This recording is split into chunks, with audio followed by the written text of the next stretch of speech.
आज की डेट में तो डिटर्जेंट में नींबुओं की शक्ति आ गई है, साबुन में दूध शहद सब आ गया, खाने पीने के सारे सामान लोगों ने डाल दिए उसके अंदर। लेकिन जानते हैं 5000 वर्ष पूर्व ऐसा नहीं था।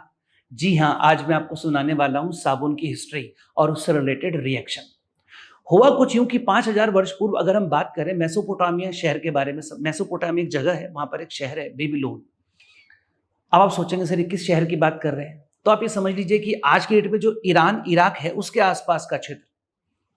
वहां के लोग बड़े धार्मिक प्रवृत्ति के थे। उनको लगता था कि जो भी चीजें हमें मिल रही हैं वो परमात्मा की वजह से मिल रही हैं, तो वो जो कुछ भी कमाते उसको भगवान को ही अर्पण करते।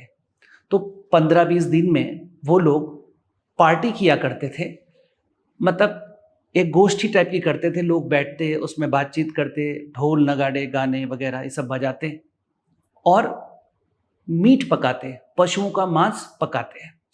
तो ऐसे लकड़ियां वगैरह लगा करके पशुओं का मांस पकाते, गाने वाने गाते, पार्टी करते। उनका मानना यह था कि जब हम पशु पकाएंगे तो इसकी भी कुछ धुआं वगैरह ऊपर जाएगा परमात्मा के पास, तो परमात्मा को उनके हिसाब से वो अर्पण कर रहे होते थे। जगह जगह पर ये चीजें चलती, खूब सारा धुआं ऊपर जाता, फिर बारिश होती, बादल बरसते। तो होता क्या था कि वहां पर जो लोग धोबी वगैरह कपड़े धोने आते तो वो ये महसूस करते थे कि जब हम कपड़े धोने आते हैं, जब ये पार्टी होती है और तब हम कपड़े धोते हैं, तब हमारे कपड़े ज्यादा अच्छे साफ होते हैं। मतलब पार्टी वाले दिन कपड़े अच्छे साफ होते हैं। अब होता क्या था कि बरसात होती तो जिस क्षेत्र की मैं बात कर रहा हूं उस क्षेत्र में उस वक्त काफी बरसात हुआ करती थी। बरसात होती तो नदी में सारी की सारी जो बचे हुए अवशिष्ट पदार्थ है सब चले जाते, राख चली जाती, हड्डियां चली जाती, पशुओं की बची हुई चर्बी चली जाती। उसमें कपड़े धोते, कपड़े साफ हो जाते। बार बार जब ऐसा होने लगा तो उनके दिमाग में बात सूझी कि यार ऐसा है क्या इसमें। इसका मतलब पशुओं की अगर हम मांस ले लें और थोड़ी सी राख वगैरह मिला लें और पानी में घोल लें और फिर कपड़ों को धोएं तो शायद कपड़े साफ होने लगेंगे। तो 1500 एडी तक आते आते लोगों ने इसको जम के इस काम को करना शुरू कर दिया। पतीलों के अंदर पानी, पशु काट के डाल देते, राख डाल देते, पकाते और फिर इसमें अपने कपड़े धोते। ये इतना ज्यादा हो गया कि पूरे यूरोपीय देशों में चीजें फैल गई। तो वहां पर तो आपको पता ही है कि उनके पास भोजन करने के लिए तो यही है, पशु का ही आहार करते हैं वो लोग। तो राजाओं ने वहां पर इस चीज के ऊपर बैन लगा दिया, इलीगल घोषित कर दिया कि आप इस प्रकार से पशुओं की हत्या नहीं कर सकते, ये हमारा भोजन है और आप इससे कपड़े धो रहे हो।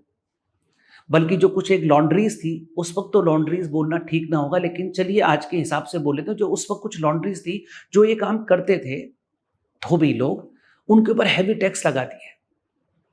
लेकिन लोग कहाँ मानने वाले थे, लोग फिर भी इस काम को करते रहे क्योंकि उनको कपड़े धोने के लिए एक अच्छा केमिकल मिल चुका था। हालांकि बदबू आती थी बहुत, लेकिन कपड़े बड़े साफ हो जाते थे। 1700 तक आते आते साइंटिस्ट लोगों ने थोड़ी रिसर्च करी तो उनको पता चला कि खाली इस फैट से ही नहीं, तेल वगैरह से भी आप इसे बना सकते हैं। तेल में राख मिला के बनाने लगे और डेवलपमेंट होते रहे तो लोगों को पता चल गया कि ऑयल में अगर आप किसी भी प्रकार का अगर कोई बेसिक एल्कली चीज डाल दें तो सोप बन जाता है। आइए अब रिएक्शन देखते हैं। होता क्या था, देखो फैट, पशुओं की जो चर्बी थी फैट, उसमें आप बोन या वुड ऐश मिलाते थे। चूंकि पशु जलते थे, लकड़ी पे रख के जलाते थे, तो या तो लकड़ी की ऐश बचेगी या फिर बोन ऐश बचेगी। बोन ऐश में कैल्शियम ऑक्साइड है, वुड ऐश में K2CO3 CaCO3 है। तो पता ये चला कि फैट में अगर आप कोई एल्कली डाल दें तो साबुन बन जाता है। तो हुआ कुछ यूं कि फैट एंड ऑयल ये रहा, मैं आपको इसकी रिएक्शन दिखाता हूं। फैट एंड ऑयल ये रहा, ये एस्टर है, ग्लिसरीन का एस्टर है ये। इस पर NaOH डाला, और NaOH डाल करके ये ग्लिसरीन बन गई और साथ में यहां पर सोप बन गया। और यहां पर एक कार्बन चेन है जो कि बहुत लंबी कार्बन चेन है, मतलब CH3 CH2 CH2 CH2 CH2 ऐसे करते करते काफी लंबी कार्बन चेन है। तो ये कंपोजिशन लोगों को पता चल गई और सबसे पहला जो साबुन बनाया, इसे साबुन का रूप दिया, वो प्रॉक्टर एंड गैम्बल कंपनी ने दिया। और पहला साबुन हम लोग देखते हैं प्रॉक्टर एंड गैम्बल कंपनी ने जो बना करके दिया वो 1837 में बनाया इस रिएक्शन के थ्रू। अब ये खूब धड़ल्ले से बिकने लगा। उसके बाद तो बहुत सेवरल मॉडिफिकेशंस हो गए। लेकिन आपके मन में कहीं ना कहीं बात होगी, सर इंडिया में, तो इंडिया में वडियार डायनेस्टी के चौथे राजा ने इसको बनाया। मैसूर के थे, वहां पर चंदन उगता है बहुत ज्यादा।